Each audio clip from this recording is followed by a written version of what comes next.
Okay, Bismillahirrahmanirrahim. Assalamu alaikum wa rahmatullah. My name is Sabil Ahmad, and next to me is a sister. When I heard her story, I was saying, amazing story. Our Christian brothers and sisters, they need to hear it. People of humanity, they need to hear it.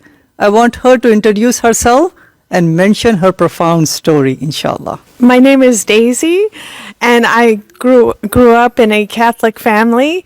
I had my sister's a nun, my uncles are priests. We were very devout Irish Catholics. We went to daily mass, and I grew up in a family and in a culture where we were learning that Islam was a very barbaric religion. It had a lot of cruelty. The people didn't know anything about Jesus or the love of Christ and had no peace in them. And then I was offered a job position over in Saudi Arabia, where I worked with the children and took care of the preschool in the American Embassy. And as I was going there, we loaded up my suitcase with Bibles and rosaries. We brought them over. So your priest mentioned to you, you're going to this country of the Muslims. They reject Jesus. They don't believe in Jesus. They need to be saved. So then you packed your Bibles with you. Yes, exactly. And that we needed to show them the love of Jesus. That was the main reason. And that would change their whole culture, and they would be a very loving culture. So you were really cautious when you went there? Yeah, I was told that I might be put in jail for this too, because they don't allow Christianity or any type for taking the Bibles yes, yeah, and the rosaries in. So what happened at the airport?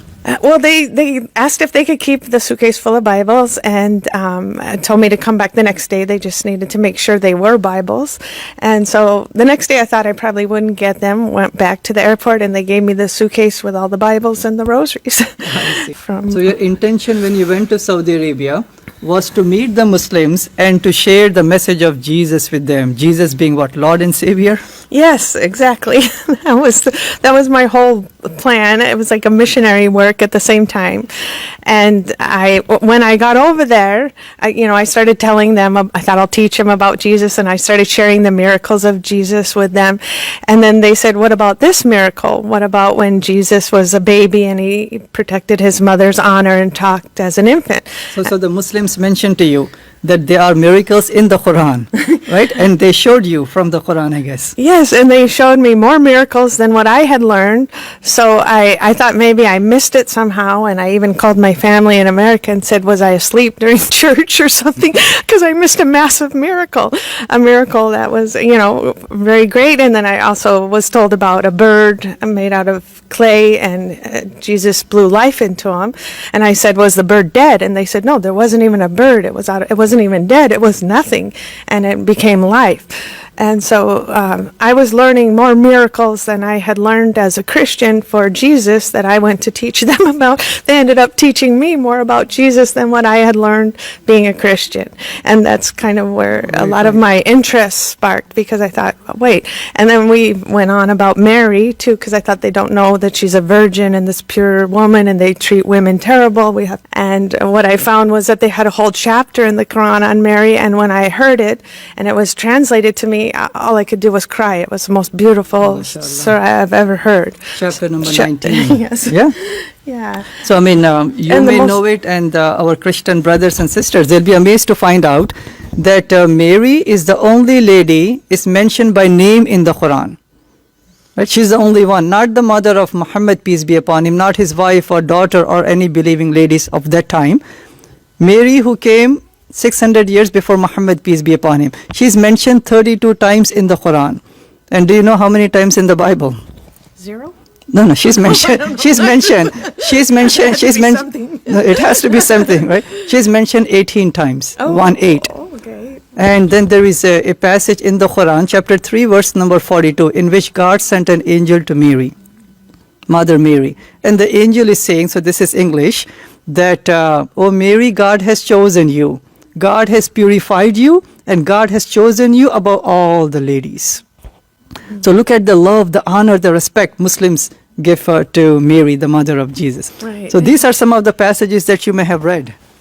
Yes, yeah. That was it had a big effect on, and not only that, but then my experience of living there and being with the people, the Muslims, that I was thinking was, I was actually, I hate to say this, but I hated Muslims. I thought they were terrible people. What I had been taught was that they, weren't so nice and very cruel and barbaric people. Fox News.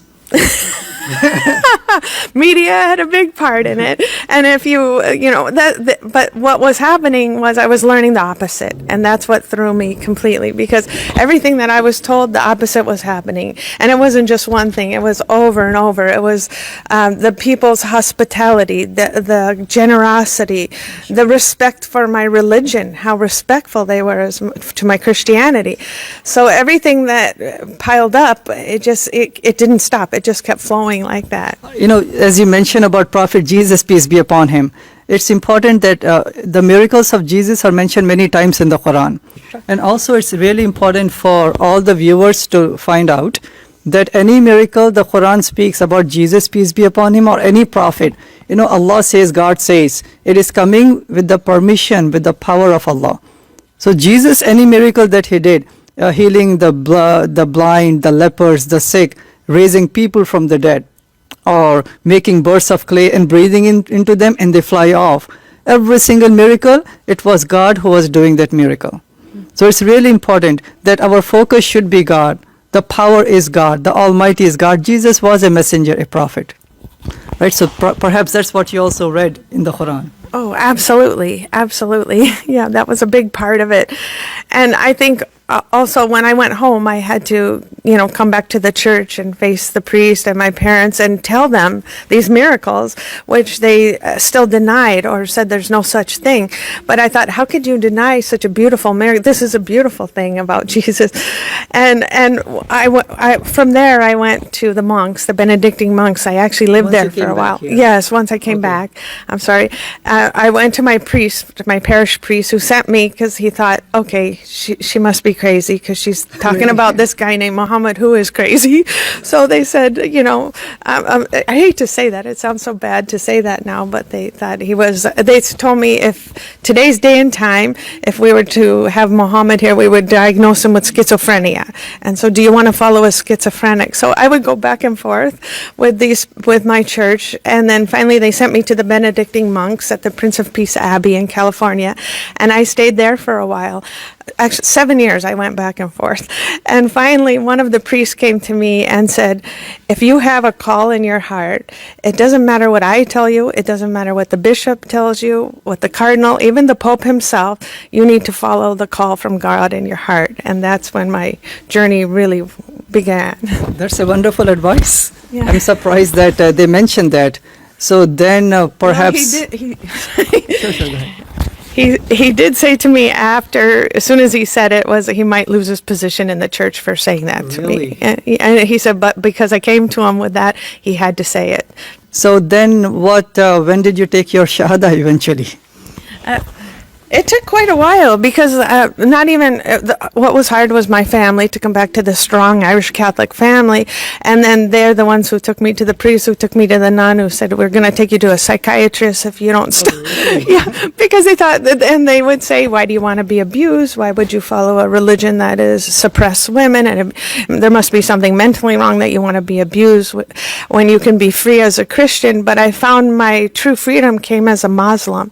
That's when I really became free. Because I don't have to worry about anything. You're free from all the superficial stuff that you go through the other way. So what were some of women's rights that you heard from the Muslims or from the Quran that you said, wow, I was so much deceived? Yeah, lots of deception. That's a good word, brother. The biggest one for me that I love, and I think all women will love, that you get to keep your inheritance and your money that you earn. It's all yours. Yeah. And you don't have to spend it at all on the men. It's all yours. And I thought, I really like that. Alhamdulillah. I always say, whatever our wife or any lady she earns belongs to her. Whatever the husband earns also belongs to her. She's the queen of the house.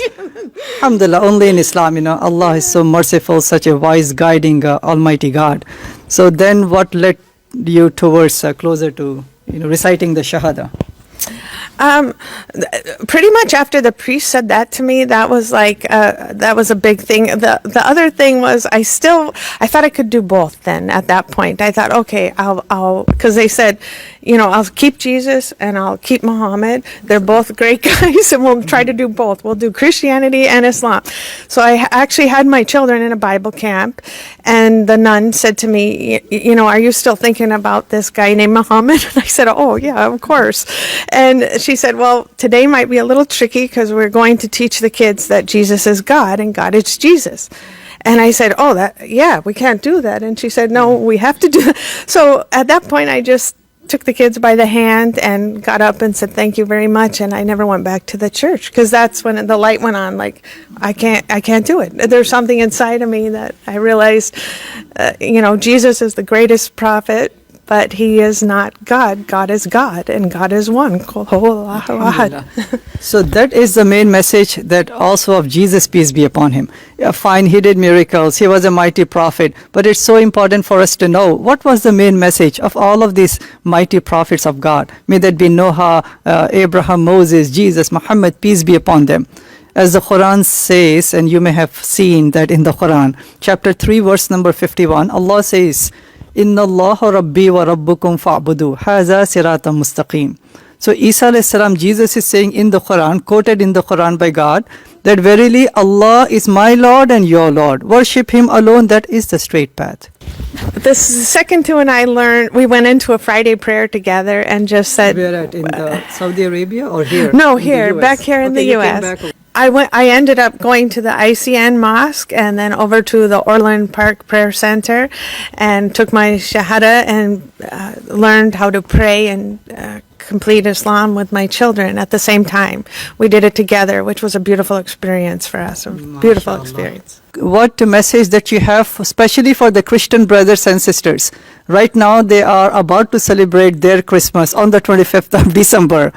And now, since you know both from the Christian side and the Muslim side, the status of Jesus, peace be upon him, what message that you have for the Christian brothers and sisters? Well, I'd like to say, it sounds funny, but I became more in love with Jesus through Islam. And that what you might hear out there is definitely not what Islam is if you're watching certain media channels or reading different things. It's better to read the Quran if you can, or come into the mosque, the open house, call Gain Peace. They have a wonderful hotline with Dr. Sabil, and get the truth of Islam. Know it yourself before you make judgments on it, because I myself was one that hated Muslims, and I'm sorry to say that, but thought Islam was a disgusting religion, and I became a Muslim, and alhamdulillah, it's the best thing of my life. I couldn't be happier.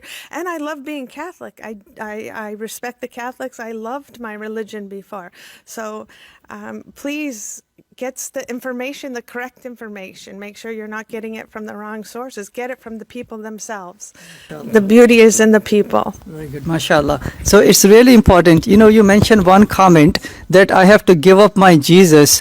But in Islam, as you embrace it, you don't have to give up Jesus. You can bring your Jesus the right way as a mighty prophet of Allah with the message of oneness of Allah. So any Christian who is watching up there, you don't have to give up Jesus Christ, peace be upon him. A Muslim cannot be a Muslim if we don't love, admire, and believe in the prophethood and the message of Jesus, peace be upon him. So any Christian brothers and sisters out there, you have the best of both worlds. You can bring in the Jesus, and now you have the right perspective of who Jesus was and who Allah God is. So I hope and pray that anyone who is listening, not yet a Muslim, reach out to Gain Peace. Contact the local masjid. Approach a practicing Muslim. If you have questions, if you have doubts, don't just blindly believe the media, the Fox News, the fake news, the White House. Come and reach out to the Muslims and read the Quran on your own. We can send you a free copy of the Quran. Just call us 1-800-662-ISLAM, and you will find out that Islam is the message that Jesus, peace be upon him, used to preach to his people, the message of oneness of God.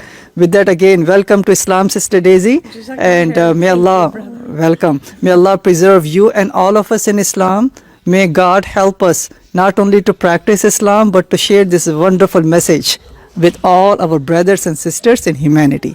Assalamu alaikum wa rahmatullah. Assalamu alaikum. Wa alaikum salam wa barakatuh.